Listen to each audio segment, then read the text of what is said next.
రెండింటి మధ్య అదే తేడా ఉంది. ఈయన రాష్ట్రాన్ని రిప్రజెంట్ చేస్తున్న ముఖ్యమంత్రిగా ఈయన వెళ్ళారు అఫీషియల్ దీని మీద. ఆయనేమో తన రాజకీయ పనుల కోసము తన వ్యవహారాల కోసం ఆయన పోయినట్టున్నారు. అది తేడా.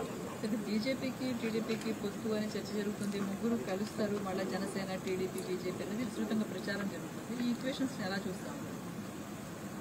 అది అంటే బలహీనత ఏ స్థాయిలో ఉంది, చంద్రబాబు ఎంత బలహీనంగా ఉన్నాడు, లేదా ఆయన పార్టీ తెలుగుదేశం పార్టీ ఎంత బలహీనంగా ఉంది అనే దానికి అంతకుముందు ఆయన పొత్తుల కోసం ఏ టు జెడ్ అన్ని పార్టీలు ఏదో నైతికంగా స్ట్రైట్ గా గానీ ఇండైరెక్ట్ గా గానీ పరోక్షంగా కానీ పవన్ కళ్యాణ్ గారితో మొదలుపెట్టి చేసుకుంటున్న వ్యవహారం ఇప్పుడు బీజేపీతో కూడా పోయి ఏదో ఒక రకంగా వాళ్ళతో పొత్తు పెట్టుకోవాలని చూసుకోవడంలో ఆయన బలహీనత బయటపడుతుంది. అది బలం అనుకుంటే ఏం హెల్ప్ చేయలేదు. బలం అంటే నిజంగా పొత్తుల కోసం తను వెంటబడాల్సిన అవసరం లేదు. ఓ బలహీనమైన స్థానం నుంచి ఓ వెంటిలేటర్ మీద ఉన్న పార్టీ బింకంగా ప్రజల దృష్టిలో ఓ బలమైన దీనిగా కనపడడం కోసం చేస్తున్న డెస్పరేట్ అంటే నిస్పృహతో కూడిన ఒక ప్రయత్నంగా కనిపిస్తుంది చంద్రబాబు నాయుడు చేస్తున్నది. షర్మిల గారు అనేక వ్యాఖ్యలు చేశారు. డిఎస్సి 6,000 పోస్ట్ చేయడం ఉంది, నిరుద్యోగుల్ని మోస చేయడమని, అదేవిధంగా స్పెషల్ స్టేటస్ సంబంధించి పోరాడట్లేదని విమర్శలు చేస్తా ఉన్నారు. ఎలా చూస్తున్నారు కాంగ్రెస్ చేస్తున్న వ్యాఖ్యలు? టీడీపీ ఆఫీసులో చంద్రబాబు నాయుడు స్క్రిప్ట్ ఏది ఉందో అది ఆమె చదువుతున్నారు. దానికి ఒక ప్రత్యేకమైన ఇది, ఎందుకంటే ఈ రాష్ట్రంలో ఆమె ఉన్నది లేదు, సమస్యలను ఆకలింపు చేసుకున్నది లేదు. 10 రోజులు 15 రోజుల క్రితము ఇక్కడ అడుగు పెట్టిన రోజు నుంచి చంద్రబాబు నాయుడు గాని పవన్ కళ్యాణ్ గాని ఏం మాట్లాడుతున్నారు అదే మాటలు ఇంకొంచెం అగ్రెసివ్ గా మాట్లాడడం అనేది ప్రాక్టీస్ చేసినట్టున్నారు. అదే చేస్తున్నారు. దానికి ఏమి విమర్శ అంటే చంద్రబాబు నాయుడు ఏం మాట్లాడిస్తున్నాడు అవి మాట్లాడుతున్నప్పుడు దానికి ప్రత్యేకంగా సపరేట్ గా ఇచ్చేయాల్సిన రిప్లై ఇవ్వాల్సిన అవసరం ఉందని కూడా అనుకోవట్లేదు. ఎందుకంటే కాంగ్రెస్ పార్టీగా కాంగ్రెస్ ఉనికి లేదు. ఆమెకు సంబంధించినంత వరకు ఒక అద్దె మైక్ లాగా ఇక్కడ వచ్చి షర్మిలమ్మ గారు మాట్లాడుతున్నారు. అది చంద్రబాబు నాయుడు ఏమనాలనుకుంటున్నాడో అవన్నీ ఆమె గొంతులో వచ్చి వస్తున్నాయి. దానికి ఏదైనా ఇస్తే ఆయనకు రిప్లై ఇవ్వడం ఇస్తున్న దాంట్లోనే దీనికి సమాధానం ఉంటుంది. చంద్రబాబు నాయుడు ఇస్తున్న రిప్లైలో. ఇండియా టుడే సర్వేకి వచ్చే క్రితం రిలీజ్ అయింది. 17 ఎంపీ సీట్లు టీడీపీకి, 8 మాత్రం మీ పార్టీకి వస్తాయని చెప్పి ఒక సర్వే ఏం చెప్తారు? అది సీ ఓటర్ అనే సంస్థ చేస్తున్నది. ఆ సంస్థ గతంలో కూడా 2019లో కూడా ఐ థింక్ మార్చిలో చేసిన దాంట్లో 35% ఓట్లు మాకు, 41-42% టీడీపీకి ఇచ్చినట్టు గుర్తున్నాం. అలాగే 15 సీట్లు టీడీపీకి, 10 సీట్లు మాకు ఇచ్చినట్టు గుర్తు. ఇంకొక అడుగు ముందుకేసి ఎగ్జిట్ పోల్ అంటే అది ఫైనల్ ఇదేయాక ఆ రోజు ఇచ్చిన దాంట్లో మాకు 11, టీడీపీకి 14 ఇచ్చినట్టు నాకు గుర్తు. ఇంకా దాని విశ్వసనీయత, ఎందుకంటే రిజల్ట్ ఏందనేది అందరికీ తెలిసిందే. 22 మాకు వచ్చాయి, 3 టీడీపీకి వచ్చాయి ఆ రోజు. అలాగే ఓట్ పర్సెంటేజ్ మాకు వచ్చింది 50%, 49.50% మాకు వచ్చింది. వాళ్లకు ఐ థింక్ 7-8% తేడా ఉంటుంది, గుర్తులేదు. అంటే దట్ ఈస్ వాళ్ళ క్రెడిబిలిటీ ఏదనేది అక్కడే ఇదవుతుంది.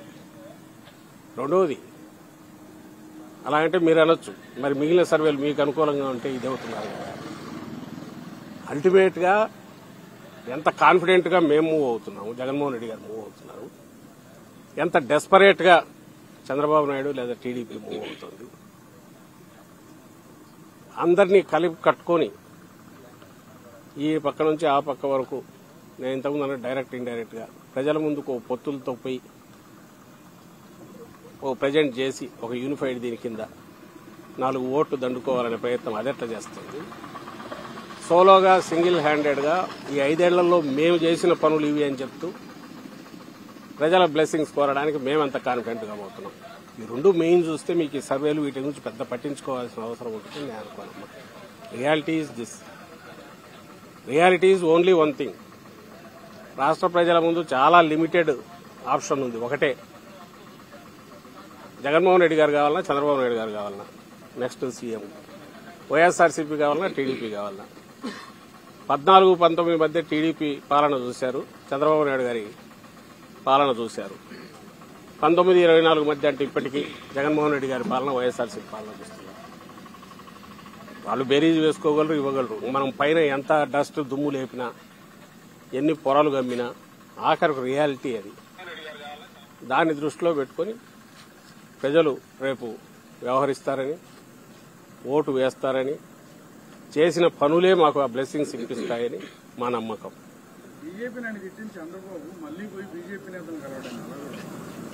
అది ఆయన ఆన్సర్ ఇవ్వాలి. పైగా ఈయన డెస్పరేట్ గా పోయి వాళ్ళు ఈయన పొత్తు కోసం వెంపర్లాడుతున్నట్టు బిల్డప్ వాళ్ళ పత్రికల్లో.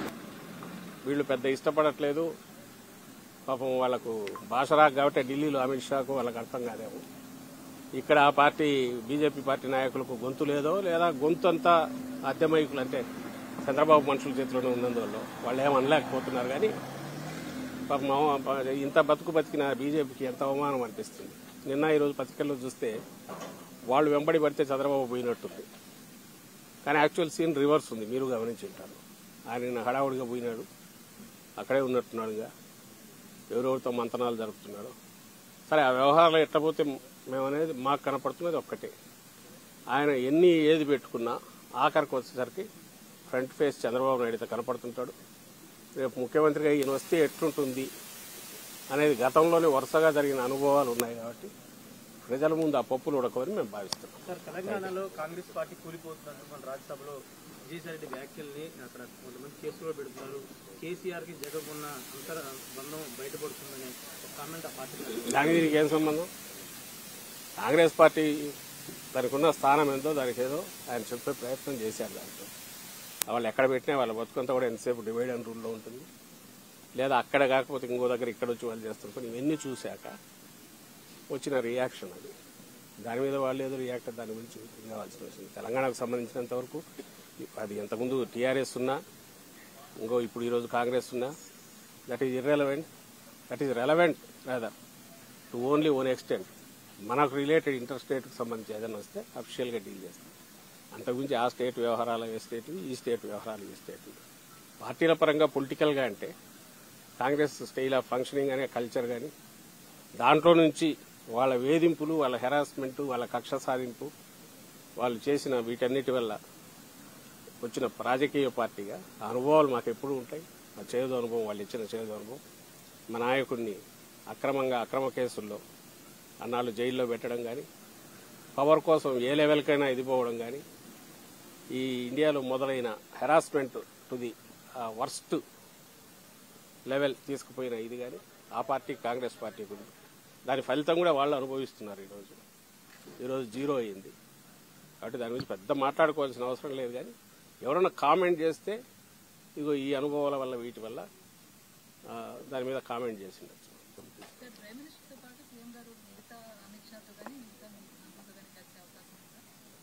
తెలియదమ్మా, పోయినాక ఏదైనా ఉంటే ఎలాగో ఏది పోయినా ఇందులో దాపరికం ఏముండదు. స్టేట్ ఇంట్రెస్ట్ రీత్యానే ఆయన దాన్ని కలుస్తారు. గవర్నమెంట్ టు గవర్నమెంట్ రిలేషన్ మాత్రమే మా మధ్య ఉంటుంది. ప్రాజెక్ట్ రిలేటెడ్ మిగిలిన మినిస్టర్లు వాళ్ళు ఉంటే ఇరిగేషన్ రిలేటెడ్ కానీ, ఫైనాన్స్ రిలేటెడ్ కానీ కలవచ్చాము. తెలియదు. అపాయింట్మెంట్ అయితే పీఎం గారి దీని కాబట్టి ఆయన కలవడానికి వెళ్ళారు.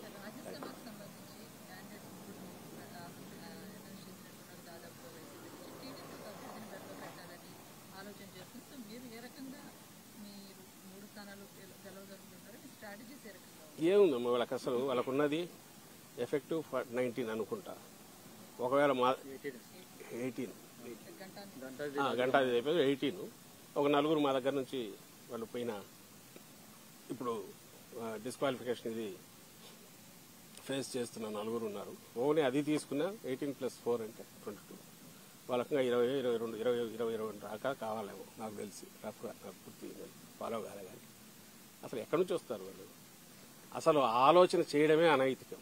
ఒకవేళ వాళ్ళు చేస్తే ఏదో 4-5 ఉన్నాయనుకుంటే కక్కుర్తిపడి ఈ మధ్య మేము సీట్లు చేంజ్ చేస్తే ఎవరెవరు వేయచ్చని దాని వాళ్ళ ఆశలు పెట్టుకుంటే పెట్టుకోవచ్చు. 20 ఓట్లు ఎట్ట తెచ్చుకుంటారు? 20 ఓట్లు ఆశ. ఆ ప్రయత్నం చేయడం అంటే హార్స్ ట్రేడింగ్కి ఏదన్నా డోర్స్ ఓపెన్ చేయాలని ఇంకో ప్రయత్నం చేస్తే డెస్పరేట్గా ఉంటుంది. కానీ అంత గ్యాప్ ఫిల్ చేయడం వల్ల కాదు. కాబట్టి ఎవడైనా తలమాసిన దిక్కుమాలని ఆలోచన చేసి వీళ్ళు ఎవడన్నా బకరాన్ని పట్టుకొచ్చి తీసుకొచ్చినా వాడి చిలుము వదలడం తప్ప ఏమో వేరే ప్రయోజనం ఉంటుంది అయితే మేము అనుకోవట్లా. అయితే 4 రోజులు వీళ్ళు ఏదో దాని మీద ఈనాడు జ్యోతిలో వాటిలో స్టోరీస్ ఉత్కంఠ అని చెప్పి అవి రాసుకుని ఆ ఆనందం తాత్కాలిక ఆనందం పొందొచ్చు.